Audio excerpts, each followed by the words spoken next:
About an upcoming class that I'm going to be doing at Pizza University.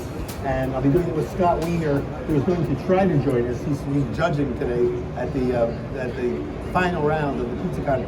So he may or may not get over here. But he was going to do this with me. But I told him we could go solo if he's not available. And so what I'm going to do is make a pizza in Detroit style mode. So we've got these nice big Detroit style pans. But it's a pizza that was first introduced in a book that I don't have any more copies of, because yesterday somebody who came, we sold all the copies of Pizza Quest, where we featured 30 different well-known pizza makers contributing their pizza ideas that I could then convert into home baker size batches. But I do have some copies of my Perfect Pan Pizza book, which is a book that came out right before Pizza Quest, that is totally focused on baking in pans. And in that book, I introduced a technique called the embedded cheese technique, or embedded cheese method. It's something I kind of coined and came up with it when I was working on a project for a restaurant in Texas who wanted to do Detroit pizzas in a situation that wasn't ideal for doing pizzas, so they wanted it to be as great as the best Detroit style pizzas, but without having the facility to really do it right. And so we came up with the idea of putting half the cheese on the dough, over the dough, before it rises. Because with Detroit pizza, you let it rise for a couple of hours. And so the method here, and I did all this before you came because it takes hours for this to get to this point, is we got a nice wet sticky dough. The recipe for the dough is in here. It's about an 80% hydration dough, so it's like sticky like ciabatta bread. And we oiled the pan generously, put the dough in, and we made the dough yesterday, so it had that overnight fermentation. This morning we pressed it out, like I call it dimpling. My fingertips, we just dimpled it until it finally filled the pan. It took about 45 minutes of resting and dimpling. We got it. And then put half the cheese over the top. Now, for this particular pizza, with Paulie G's, this is a tribute to his contribution to my book, is Monte Cristo pizza, meaning it's based on the sandwich, the Monte Cristo sandwich. And he presented it at his pizzeria at Paulie G's in Brooklyn. He uses Goulda cheese as his main cheese. You could use any kind of cheese for this. You could use provolone, you could use mozzarella, but Gouda has a lot of character and a lot of flavor, and it goes really well with the meat that we're going to put on, which in this case is ham. You can also use Canadian bacon, is very commonly used. And in his version, again, the ham is sliced into disc, and you kind of put 3 or 4 of them around the pizza. In this version, with the pan pizza, where we're going to be cutting it into little squares, we want to have to make sure every bite has a little bit of the ham and the cheese. So what I'm going to do is I'm going to put some of the ham down first. We'll get that scattered over the top. And remember, this dough's been rising now for about 3 hours, and the cheese that's on there, and these are cubes of Gouda. The cheese is being kind of enwrapped and embedded in the dough. As it bakes, it'll rise even more. Let me get a little bit more. And then we're going to put more cheese on it, and maybe more ham. You added the cheese after you dimpled it out, right? The cheese? Yeah. Yeah, you have to wait. You have to wait until it fills the pan. When you first put it in, the dough's kind of cold and it's very tense. So you can press it and it springs back.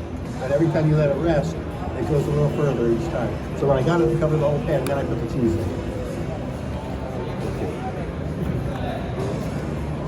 Okay. Thanks.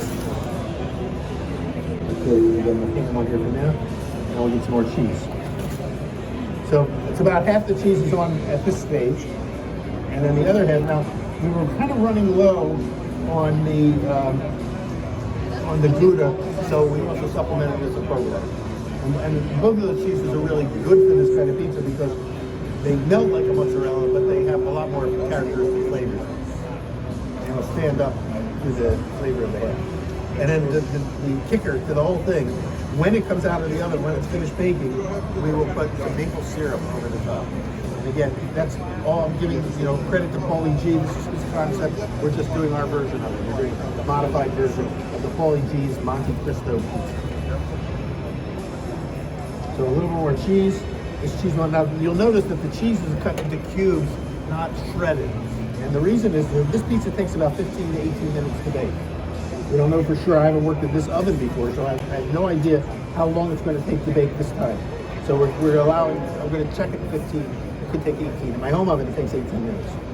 And because it takes that long to bake, you need cheese that'll stand up to the longer baking time. If I just put shredded mozzarella or shredded cheese, it'll melt so quickly that it'll start to brown up before the undercrust, which is the key to this whole thing, is you want the undercrust, which is going to basically be frying in the oil that's in the pan. You want it to really crisp up. And so if you bake it 10 minutes, 12 minutes, it'll get baked, but it won't be crisp. And that's part of the joy of those of you who love Detroit style pizza. You know, it's all about the crust and that crunch factor.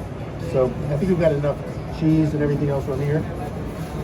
A little more ham. I think we've got enough ham. I don't want it to be, you want enough balance of flavors. We're eyeballing it. By the way, this is the world premiere of this pizza. We've never made this before. I've never made it before. You know, I basically took a pizza that I have made before, the Monte Cristo, and modified it for the pan pizza so that we could do it in a 30-minute time. So that's why. So it'll be a surprise to me how it comes out as well. We'll find out soon enough. Okay, so the ham should crisp up a little bit. The cheese will melt. We want it to caramelize, and then we want to see some nice golden browning around the edge. We're going to see a little frico action. So you can put whatever remaining cheese I have, I'll put it around the edge so we can get it to kind of melt down the sides. And we're going to pop it in the oven. We'll put a timer on it for 15 minutes. Yeah. Okay, let's see. Okay, can we move it up to that oven? 550? Okay. How about, let's check it to 15. Let's check it and see how it's doing. Yeah, and then we may have to add some minutes to it too. We'll take a look at that. So Chef David's here, been helping me. He made the dough for us, but he made the dough yesterday, and he's going to keep his eye on it. And we'll check it. In 15 minutes, we'll check the oven, see how it's looking. If you have to add three or four more minutes. Like I say, at home, I bake it at 500 degrees in my home oven, and it works really well there. Sometimes some ovens are really hot, so that you use 475. It's all about finding that right balance between getting the whole pizza baked, including the undercrust, and melting the cheese, and then not burning it. So that's the trick. So you can make it hotter, like we're doing 550, because I found that in deck ovens, it bakes differently than my home oven, which you're baking on racks. So we'll see how it goes. We're watching. We're going to keep tracking it. And in the meantime, now while it's baking, we've got a little bit of time to talk. Maybe you can answer some questions. I know, Marisol, you were at our presentation yesterday, right, on tinkering with your dough. Did you get your questions answered? Yeah. Okay.